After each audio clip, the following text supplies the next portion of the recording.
Warning, there are major Andor Season 2 spoilers ahead. If you have not seen Andor Season 2 and you want to avoid spoilers, click off the video now. Go watch Season 2. What are you doing? And then come back. Thanks. Okay, continuing the video in 3, 2, 1. So I don't know about you guys, but I have really been enjoying Andor Season 2.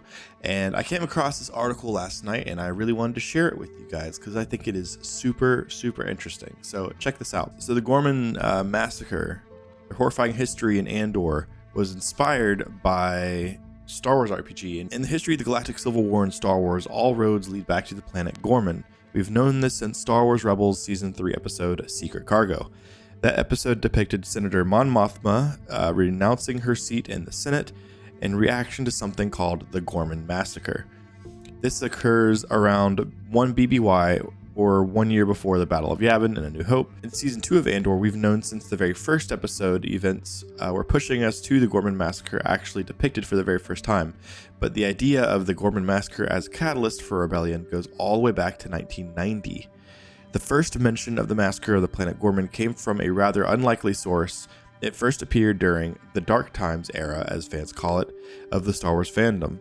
From roughly 1984 to 1991, there was almost no new Star Wars stories. There were cartoons aimed at young kids like droids and Ewoks, plus a couple TV shows about those Andor inhabitants, but Marvel Comics canceled their Star Wars series in 1986, and there weren't any novels either. In a world littered with new Star Wars material, it's hard to imagine for years there almost being nothing new, but one thing that did thrive in this era was the West End Games Star Wars role-playing game.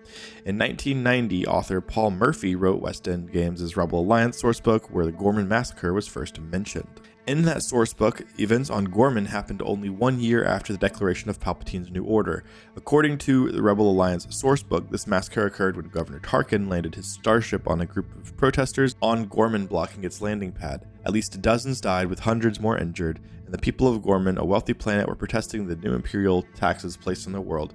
In the original sourcebook timeline, this tragic event inspired Bail Organa to join Mon Mothma in plotting a rebellion. Of course, deleted scenes from Revenge of the Sith show that Bail and Mon organized even before the Empire was formally declared. Someone at Lucasfilm remembered the Gorman Massacre from the RPGs. In 2016, a new version of this infamous Gorman Massacre became canon in the Fantasy Flight Games RPG sourcebook, Age of Rebellion, Forged in Battle. In this version, Lucasfilm canonized it as 2 BBY, 2 years before the events of Rogue One/A New Hope. Mon Mothma's appearance in the 2017 Rebels episode Secret Cargo confirmed this. Lucasfilm further canonized this in the novel The Rise and Fall of the Galactic Empire.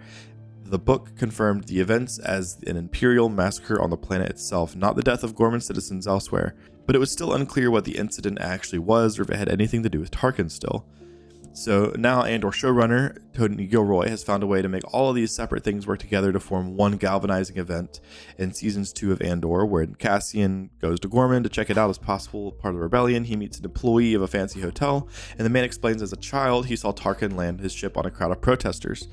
And then, as we see later in episode 8, a much bigger massacre happening. Now, what's really interesting is this article actually came out before the episodes 7 to 9 on Andor season 2. So now, like, reading the article and having seen those episodes, like, I know we now know how it actually was fully depicted. But I also think it's really cool because it often feels like Disney overlooks the role-playing games, and a lot of big companies like Asmodee and whatever, it feels like they overlook role-playing games, and they feel really kind of small and on the back shelf, I guess. But with this, it shows that even some of the stuff that we get in our little tidbits of our source book, they can become part of the bigger movie and TV show world, which is nice. And I know the Fantasy Flight Games, all of that is actually canon.